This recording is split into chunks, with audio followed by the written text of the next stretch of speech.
Hello and welcome to the Pillow Talks podcast. We're your hosts, Vanessa and Xander Marin. I'm a sex therapist with over 20 years of experience. And I'm just a regular dude. We share the ups and downs in our relationship while giving you step-by-step techniques for improving yours. Make sure you subscribe for your weekly double date full of totally doable sex tips, practical relationship advice, hilarious and honest stories of what really goes on behind closed bedroom doors, and so much more. It's the sex education you wish you'd had. Thanks to Cozy Earth for supporting Pillow Talks. Cozy Earth provided an exclusive offer for our Pillow Talks listeners today. Get up to 35% off site-wide when you use code PILLOWTALKS at CozyEarth.com. Thanks to Babbel for supporting Pillow Talks. Babbel's 10-minute lessons make it the perfect way to really learn a new language on the go. Here's a special limited-time deal for our listeners to get you started right now. Get 55% off your Babbel subscription, but only for our listeners at babbel.com/pillow. Today we are tackling a topic that I am so excited to talk about, which is unwanted touch in relationships. Not excited in a good way. Yeah, I was like, where are we going with this? Excited may have been a weird word to pick, but I'm hyped up to talk about this because I think this is a very important topic that I have never heard anybody talk about in relationships. So I think this is a really needed episode that a lot of people are going to relate to. Might you say you're uncomfortably excited to talk about this? I'm uncomfortably excited to talk about this. So what we're talking about here is unwanted touch. Your partner touching you in a way, in a certain place, or at a time that you don't like.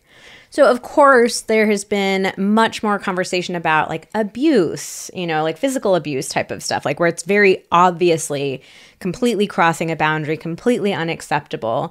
But there definitely is a lot of gray area around touch where it's like, I just don't really love being touched that way, all the way up to like, yeah, I've told my partner not to touch me like that, but they don't seem to understand that I don't like it. Or it could be like, I used to enjoy this certain type of touch, and then over time, I enjoyed it less and less, and I'm realizing now that I actually don't like it. Yeah, there are just so many nuances that can come up around touch. So we wanted to tackle all these complexities and talk about what to do if we're experiencing unwanted touch in our relationship. As always, we polled our Instagram community and we found that 78% of people have experienced unwanted touch in their relationship. Yeah, that's like 8 out of 10 people. And that includes Vanessa and me. We have both been guilty of this. So we want to make one thing perfectly clear right up top at the beginning of this episode. Our perspective is always that it is your body and you and only you get to decide how and when and where it gets touched. So I know I just said, there's a lot of gray area and we're talking about the nuances here, but I just want to make sure we're being perfectly clear in saying like, you are the only person who gets to pick your boundaries for your body, and those boundaries deserve to be respected by everybody in your life. So make sure we're making that super clear. That in this episode, we are going to walk you through 3 different scenarios around unwanted touch and give you advice for what you should do in each scenario. And before we get to those 3 scenarios, I'm going to walk you through our review of the week. Fills my cup every time. I'm really not one to do reviews, but I truly love this podcast. It's the perfect combination of fun conversation and incredible advice that you need in a podcast. I found this when I was going through a tough spot post-baby, and the amount of concrete, amazing advice it gives about relationships is everything I needed. It feels like good friends talking to you through all your relationship woes with an unending stream of relatable topics. Vanessa and Xander are so entertaining to listen to that you could listen to them talk about the weather and still have a good time. Oh, what is this? Should we do an episode about the weather? Yes, the weather. Oh, God. That emoji? Yeah, this is a one I've never seen before. Yes, you've seen this before. Really? Yes. Well, this is funny because this is sort of like the whole wink fiasco that we have had where, I was using a winky face for the whole previous part of my life that Vanessa now thinks is a flirty emoji. The winky face is definitely a flirty emoji. It's not just what I think. Okay, well, anyway, none of my male friends thought that. None of my male friends thought that. So Who knows? The jury is still out. What do you think However, this one is? This is kind of like a wink. It's like the tongue out, like so like the non-flirty wink that you told me is non-flirty, the one where like the eye, like one eye is closed and the tongue is kind of out, which I think is an over-exaggerated wink, but whatever. That's an aside. This one is giving me those winky vibes, but it's like a little more fun. I like this. This one's a little spicy. Winky, but more fun. It's like a zingy wink. It's got googly eyes with the tongue hanging out. Googly eyes with the tongue. Okay. Yeah. So what would I type in to find that? Googly eyes? Yeah. Really? Googly eyes. Sure. Okay. I don't know. Interesting. I like it. Well, this person has googly eyes for our theoretical weather podcast, which maybe we'll record someday. And then they finish off saying 10 out of 10 would recommend to any and all friends. Thank you. Thank you. That's such a delightful review. We really appreciate you taking the time to leave reviews. We don't just do this for fun. It actually helps the podcast grow so much. It helps Spotify and Apple Podcasts choose to feature it. So it really does have so many benefits. And we do a giveaway every week to say thank you for taking the time to leave a review. So here's how it works. Go over to the Pillow Talks page on Apple Podcasts, scroll to the bottom, you'll see the section to leave a review. And once you leave a review, you are entered into our giveaway every week going forward. If you hear your review read on the podcast, you can email us at info@vmtherapy.com. Let us know the username you left the review with, and you will get to pick a masterclass to get absolutely for free. It's just our way of saying thank you for taking the time to support the podcast. And if you've never heard us talk about the emoji thing before, that was an OG part of the review game. We told people to try to stump Xander with emojis because he's really bad at understanding what they are. And I finally got stumped. You did. You got stumped. So this review really did so much for us. Good work. Good work. You. All right, so let's get into the episode. So first, we want to break down that 78% that we shared with you a minute ago. So actually, when we posed the question to our Instagram audience, we gave them 4 different categories. Yes, occasionally I experience unwanted touch. That was 49%. Wow, so half of people. Yeah. Next up was yes, often. That was 15%. In the past, but not now, was 14%. And then never was only 22%. Also, people of all genders experience unwanted touch. So I think that there is this stereotype that only women are the ones who receive it. And there's kind of this like... men will take whatever touch they can get. Yeah, like there was one person who responded to the questions like, he should want any touch that I give him. Ooh, yeah, no, I mean, that's just not true. Like men are also allowed to have boundaries around touch. I'm not sure why it would be that men can't have boundaries while women can have boundaries around touch. Like we all have preferences around things that we like and things that we don't like. And we all get to choose those things. It is not a, gender specific when it comes to this type of thing. And people of all genders too, not just men and women. All in any gender. We also asked the specific kinds of unwanted touch that show up in relationships. And here were the most common responses. No surprise here, the boob honk was number one. Yeah, that was always the number one.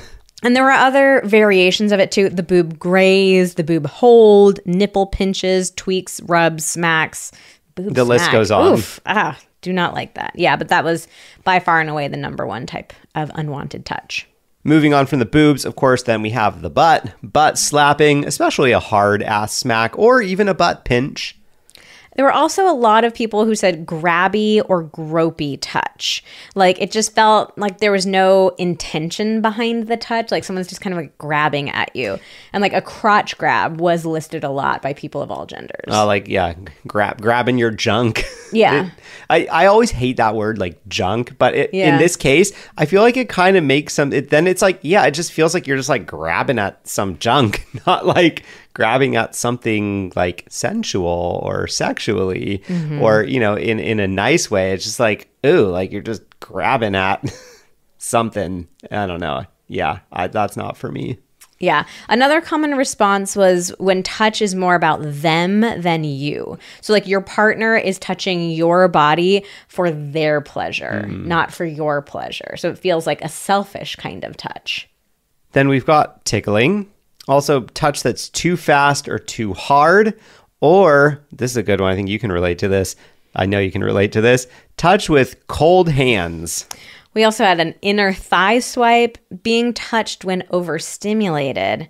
And then another very common response was humping every time I bend over, like your partner coming up behind you and humping your butt. Yeah, along with the inner thigh swipe, I think you could probably add the butt crack swipe, the credit card swipe. Yeah. How did that not get on this list? I don't know. That should Maybe be. People love the credit card That swipe. should be on this list. Because you know what? I think like you used to do the credit card swipe a lot, and I'm just gonna be honest here.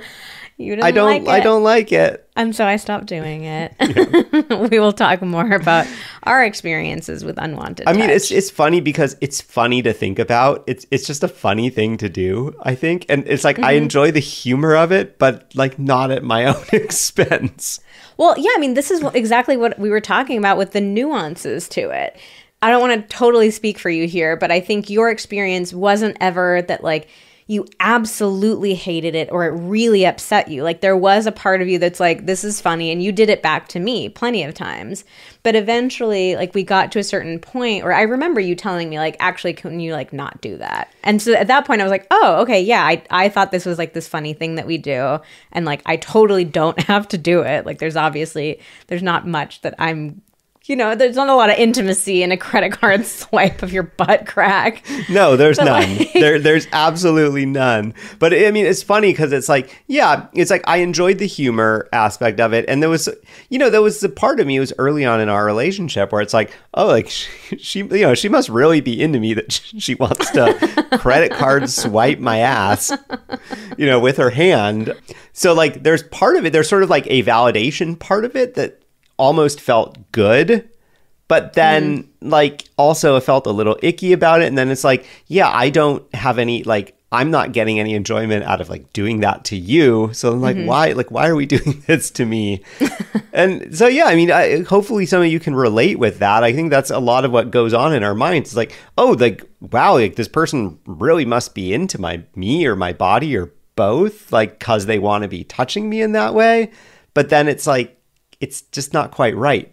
Well, that's actually our first scenario, which we will get to in a second. But I think a little bit of what you're starting to speak to is a dynamic that we wanted to address before we even get into the scenarios. Like a very common theme that we saw in the responses to the questions that we put on Instagram was people feeling bad for not liking the touch. So there was a lot of stuff like, well, what can I do to enjoy it? So again, there are a lot of nuances here. Like, some of it may be more innocent of like my partner like gets a lot of delight in doing this. It's like this funny, inside joke that we've developed, but like now I don't like it, but like I want to because it feels like we're supposed to. So like that's kind of on one end of it. But then on the other end of it, there are a lot of people who are being touched in ways that really do not feel good for them, but they're feeling this pressure of like, well, I'm supposed to like it. Maybe it's like I'm a dude and I'm supposed to like whatever touch I get, or my partner really enjoys touching me this way, so I'm supposed to like it. So again, we wanted to be really careful in saying like, you should not endure unwanted touch. At best, it's still unwanted touch. It's a way that your body's being touched that you don't like. But at worst, like it can feel awful. It can feel unsafe. It can re-traumatize you if you've experienced any sort of trauma before. It can ruin your sex drive if you're like constantly being touched in ways that you really dislike. And it can even create resentment in a relationship. Like there's so many negative things that can come out of consistent unwanted touch. So we are not, in this episode, going to teach you how to like something you don't. What we are going to teach you is that you deserve to respect your own boundaries. Like you deserve to listen to your body. If your body is saying like, I don't like being touched in this way, I don't want this. And you deserve a partner who respects your body and your boundaries as well. Okay, so let's get into scenario one, which we were talking about a little bit with the old credit card swipe. So it's you don't like the touch, but you haven't talked about it with your partner yet. Yeah, so when we surveyed our Instagram audience, 20% of people said that this is them, that they are being touched in a way that they don't like right now, but they haven't told their partner about it yet. Okay, so some possible reasons why maybe you haven't told your partner yet. Maybe it hasn't seemed like that big of a deal yet. Maybe you don't know how to bring it up with your partner. Maybe you're worried about hurting their feelings. Maybe it feels like, oh, well, they've only done it a couple of times. And like, maybe they're just going to stop doing it since I didn't like say anything one way or the other about it. Or like, they're not doing it enough yet to really warrant a conversation. Or something like that. Or maybe you even feel like you are not really like entitled to have your own boundaries. Yeah. It's like, oh, well, that's my partner. We're in a relationship. Like we're married. We're whatever it is. Yeah. So we've already said this a couple of times. We are going to continue to say this, but our perspective is definitely that everybody gets to decide how they want their own body to be touched. And I think a really important thing to point out here is that everybody likes different kinds of touch, and that's okay. So like just because your partner likes touching you in a certain way, that doesn't mean that you should enjoy being touched that way, or you should feel bad if you don't enjoy being touched that way. Like we all just have unique preferences. Like I think, we always go to the food comparisons, right? Like if Xander loves sushi and I don't love sushi, like I shouldn't be over here trying to force myself to like sushi just because he likes it. It's like, no, I'm not into sushi. I'm not going to eat it. I'm fine with that. I actually love sushi, but that was just the first Chinese that came food. To mind. Chinese food. There you go. I love Chinese food. Vanessa doesn't. I'm not a fan. Not a fan. So I'm not going to like force myself to. But so like, why can't we treat our bodies in the same sort of way with touch? Like I just don't want to be touched in that way, and that's okay. So let's talk about how to talk to your partner about this. The first thing that we would recommend here is giving your partner the benefit of the doubt. Like the credit card swipe was the perfect example. When Xander told me that initially, like I had no idea. I thought it was funny. He did it back to me. We laughed whenever it happened. Like I genuinely had no clue that he didn't like it. So I think sometimes when we haven't had a conversation with our partner, we can get a little bit in our heads about it and sort of build it up to be like, oh my God, my partner's going to be so hurt and they're going to be really upset and they're not going to want to. And like maybe you start to spiral out into anxiety a little bit. But we really want to encourage you to like reel it back in and just give your partner the benefit of the doubt. Like in most of these circumstances in this scenario, like I think it's going to be exactly what my response was. Like, oh my God, I'm so sorry. I didn't realize it. Like I won't do that again.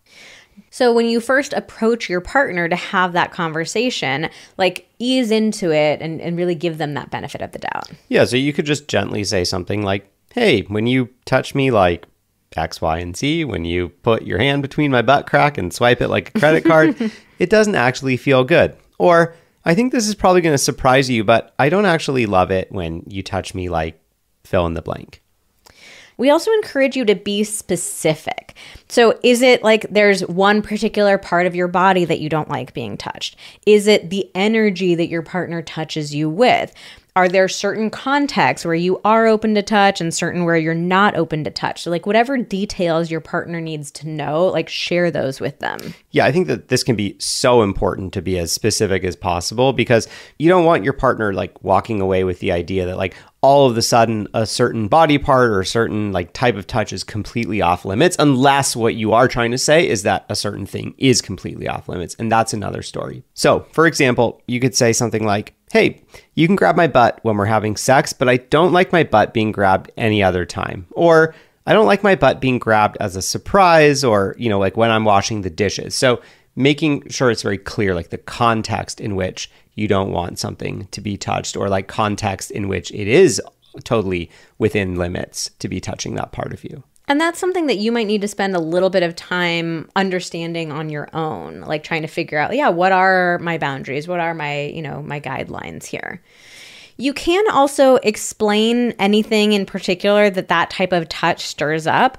So you don't need to have any sort of reason for having a boundary around your body. Like it's enough to say, I don't want my butt touched. Period, plain and simple, end of sentence.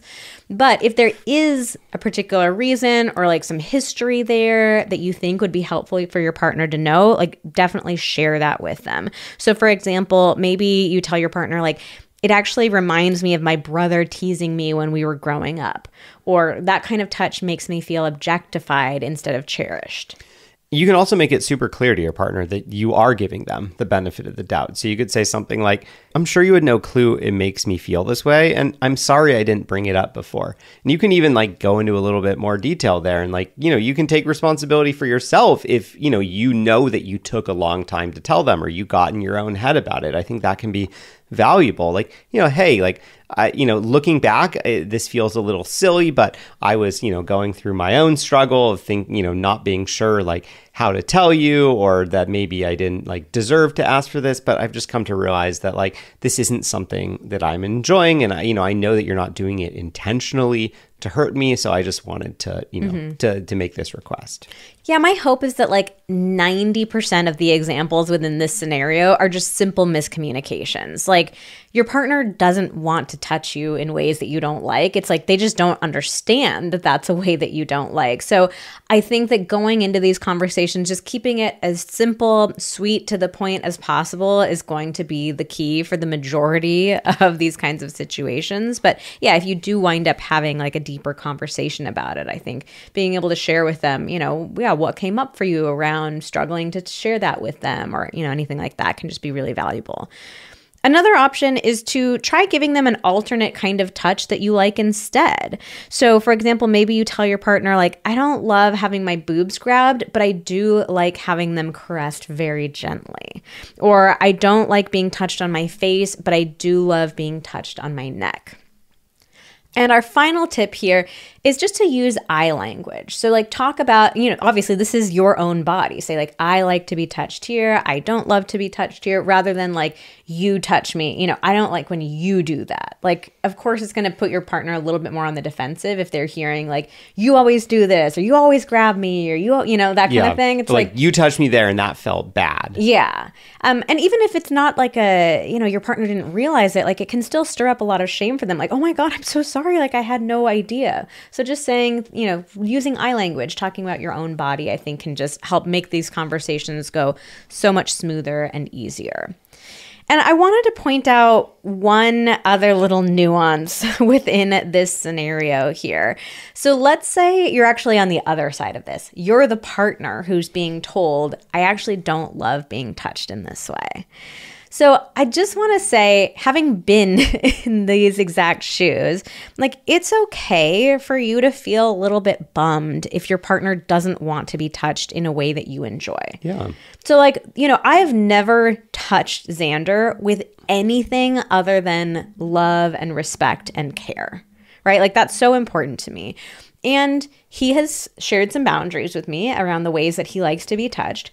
And there have been times where I have felt bummed about it. Like, oh man, that sucks. So the credit card example is not a good example here, but a better example is like, I love really soft, tickly touch. Like I love it when Xander just like glides his fingertips over my skin, and it gives me that it's like half tickly, but half feels really good. Tickly and tingly. Yeah, tingly. Xander, on the other hand, does not like being touched this way.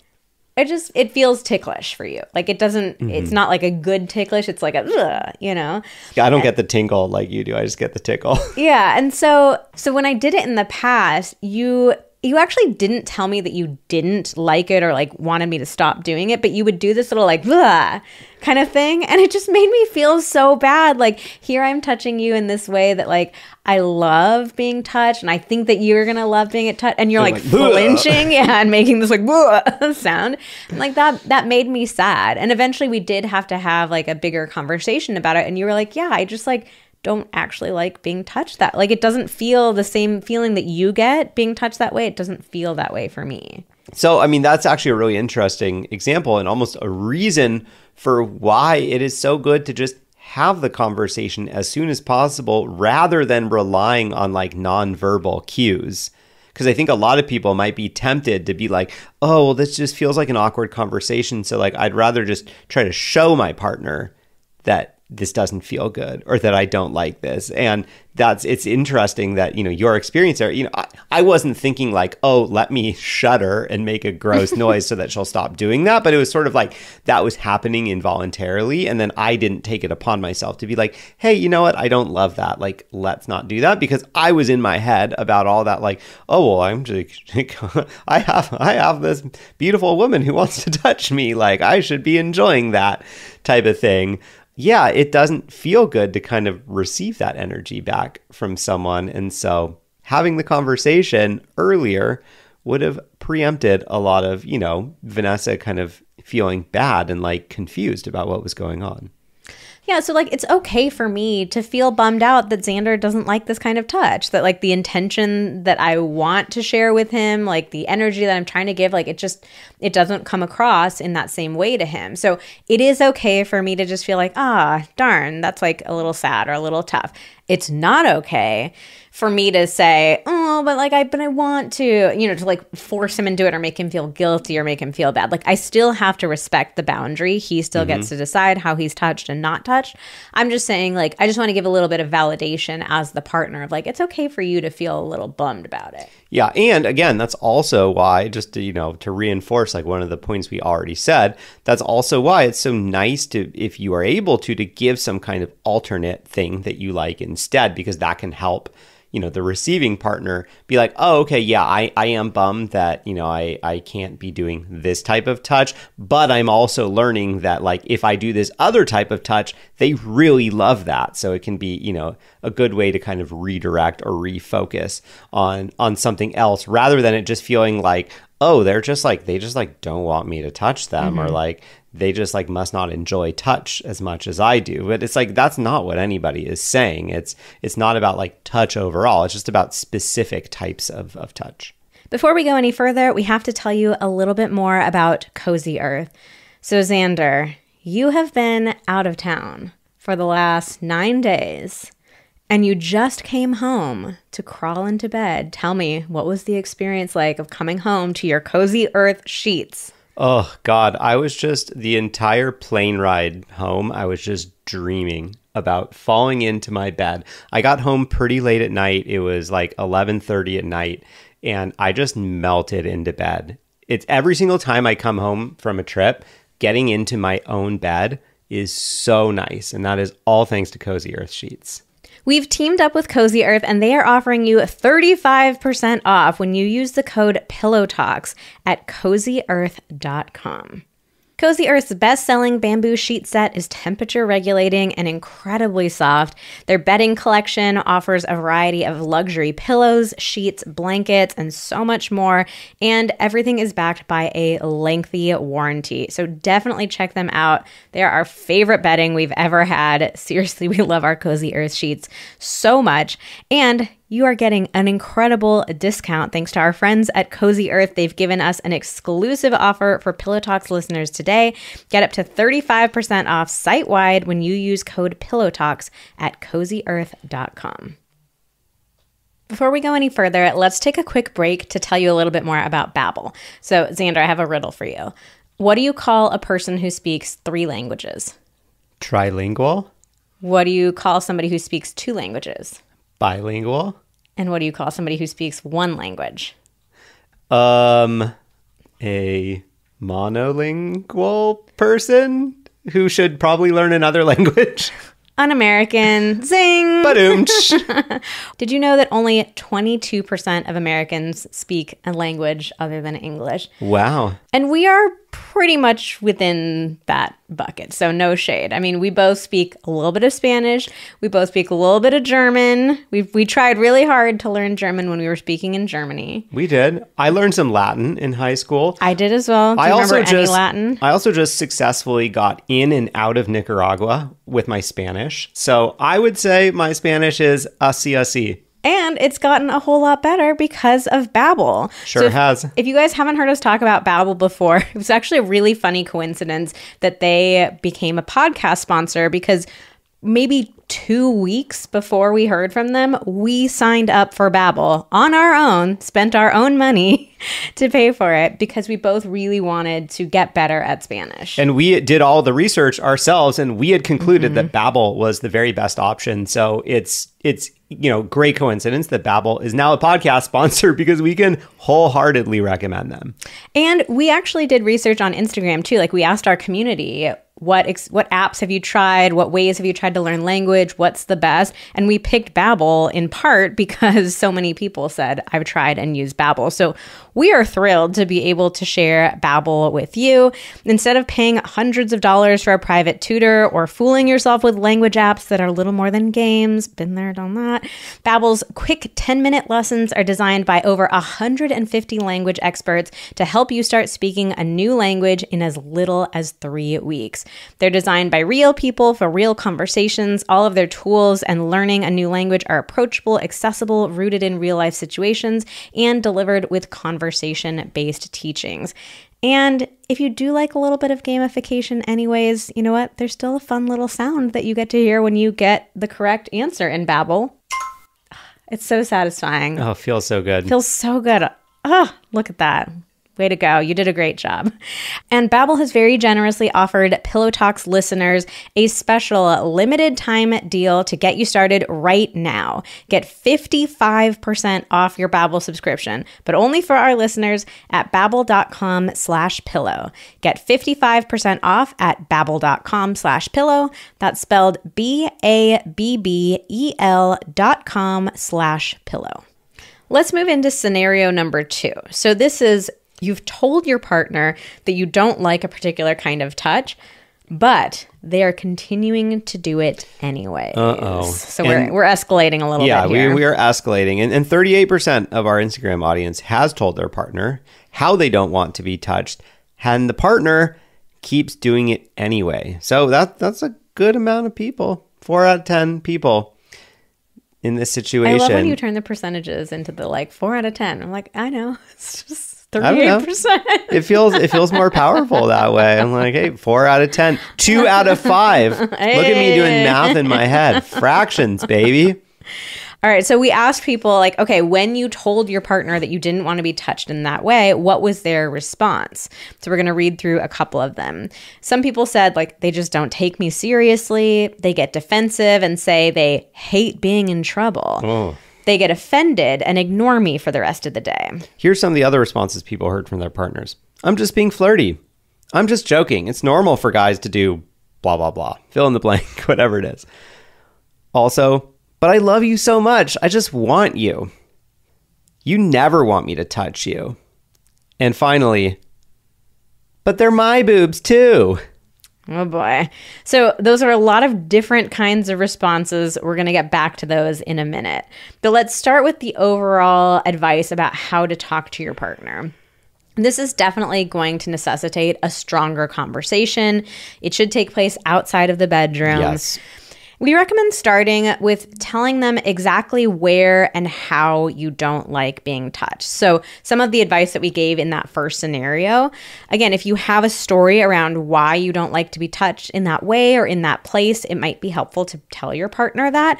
But of course, we want to be clear, you do not have to have a reason, an excuse, an explanation. It's enough to just say, I don't want to be touched here or in this way. Sometimes your partner just needs to hear this boundary a few times. So in our case, Vanessa alluded to it a little earlier. I don't love being tickled. I'm a bit ticklish. And early on in our relationship, Vanessa used to tickle me a little bit. Like actual tickle, not the gentle Yes, touch tickle. Actual tickle, because when Vanessa actually tickles me, I laugh a lot. I respond in the way that most people do when they're being tickled. It kind of drives me a bit crazy. I get kind of amped up. It kind of looks like a funny, cute thing, but it doesn't actually feel that way for me. And so, I think one of the challenges would be I would kind of share immediately after she stopped that I didn't like that. And I wasn't following our own advice here of doing it outside of the bedroom or sort of outside of the context. But it took a while. It took a number of times of me sharing that, I think, for Vanessa to really understand the gravity of the situation. And that was challenging because, it didn't feel like a super, a high gravity situation, because it would be like we would both be laughing when it would be happening. And I'd be like, oh no, but don't do that. Please don't. Yeah, like from my perspective, I thought that you saying like, oh no, don't do that was like part of us messing around. Yeah. And I think this is actually a really common scenario with tickling in particular, because like that's the whole thing about tickling. It's like, no, don't do it. But like you're laughing and you're having fun. And so I did hear Xander say a few times, like, stop doing that, or like, I don't like that. But I really thought that it was just part of like the little game that we were playing. And so it wasn't until like many times, afterwards that you finally shared with me, like outside of in the moment, like I actually really don't like being tickled.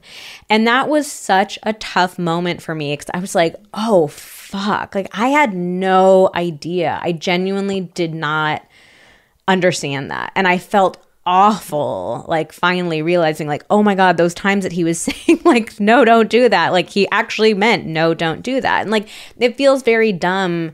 I'm like judging myself and like beating myself up a little bit about it. Like, how did I not realize, I say this stuff all the time, like no means no. And like, we need to listen to our partners.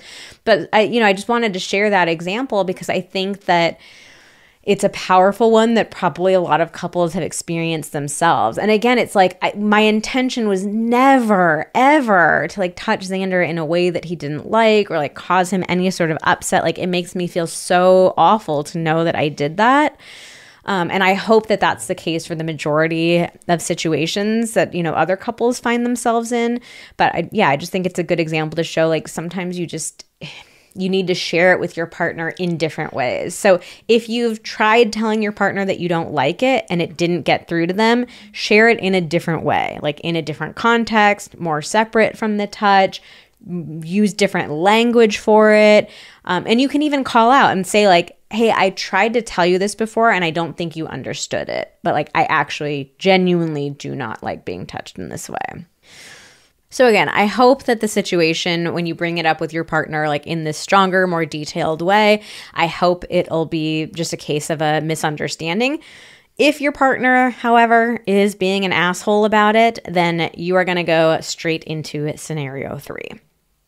Okay, so let's get back to those specific responses that people heard from their partners, and we're going to give you a little communication tip for each one. All right, so I'm going to be the bad partner in these examples. So like if I get defensive and I go, oh, but like I hate being in trouble, then you can say something like, it bums me out that I'm trying to set an important boundary for my body and you're making this about yourself. Or if I say, I'm just being flirty, here's how I would like you to flirt instead. So giving your partner other options. A redirection. Redirection. Or if I'm like, but I'm just joking. It's totally normal for guys to honk your boobs. I don't care what other guys do. You're my guy, and this is what I want from you. But I love you so much, and I just want you.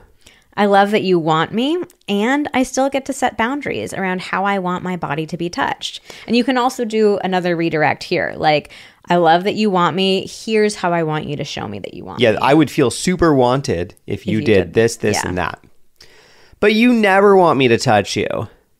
Having boundaries around touch isn't the same thing as never wanting touch. Yeah, and I think there you could also add, here are some things that I do like. So obviously it is not a never situation. And then finally, this one pains me to say, but they're my boobs too. No, they are not. They are mine and mine only.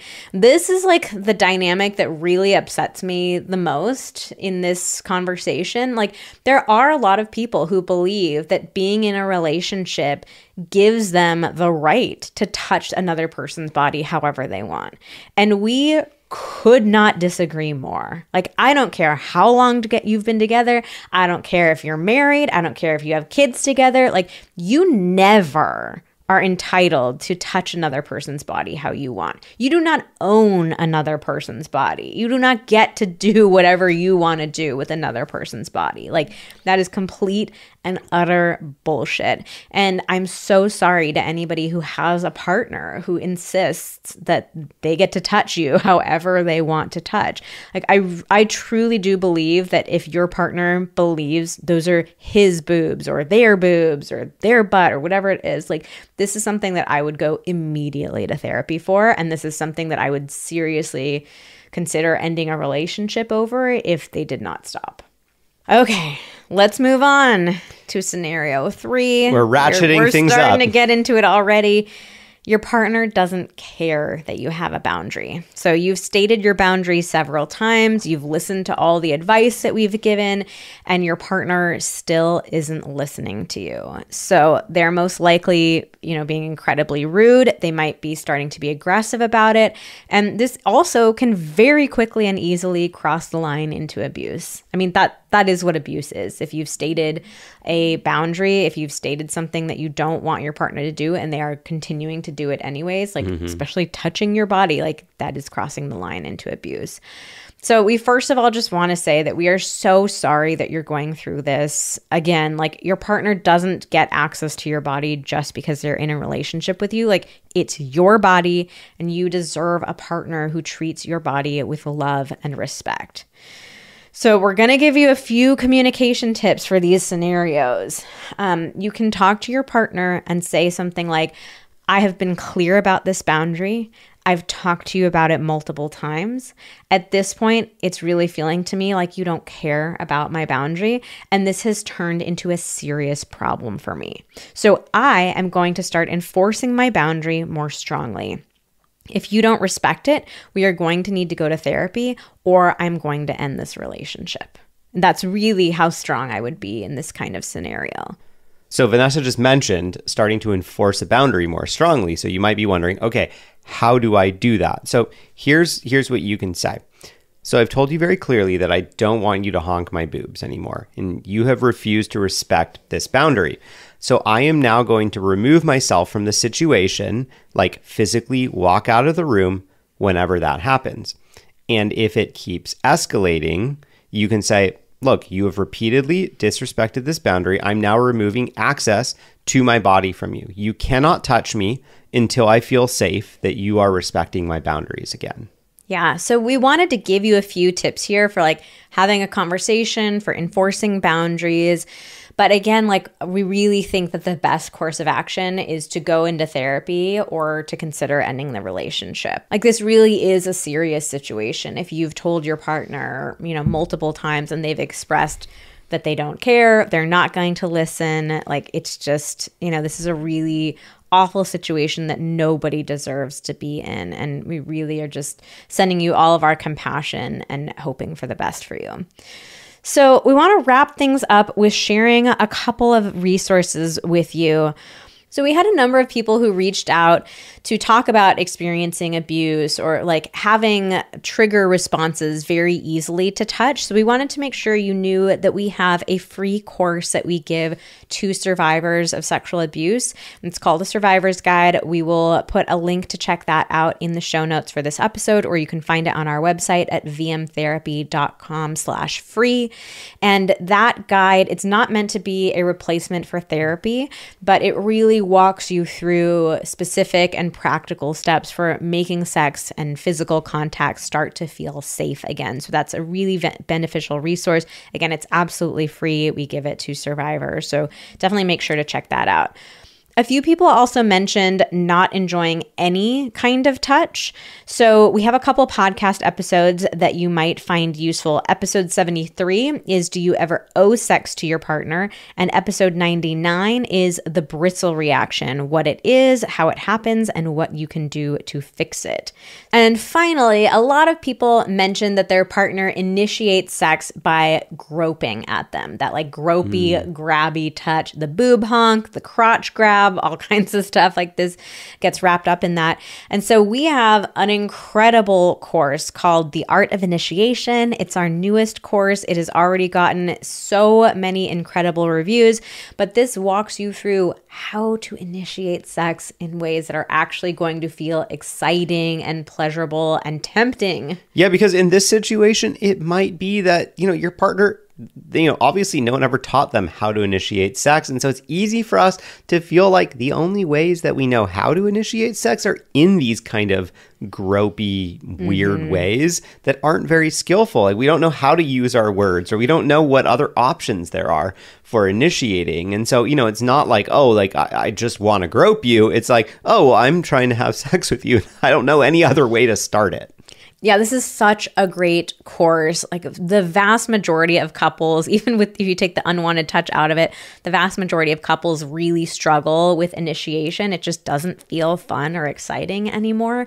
And this course will completely change the way that you guys initiate. So sex will get started on a better foot, which means you'll have better sex, which means you'll crave more sex. Like there are so many incredible benefits to this. So that is The Art of Initiation. And we will put a link to check that out in the show notes for this episode. All right, well, that's it for today's episode of Pillow Talks. Thank you so much for listening. Join us again next week when we talk about how parents can make time for sex.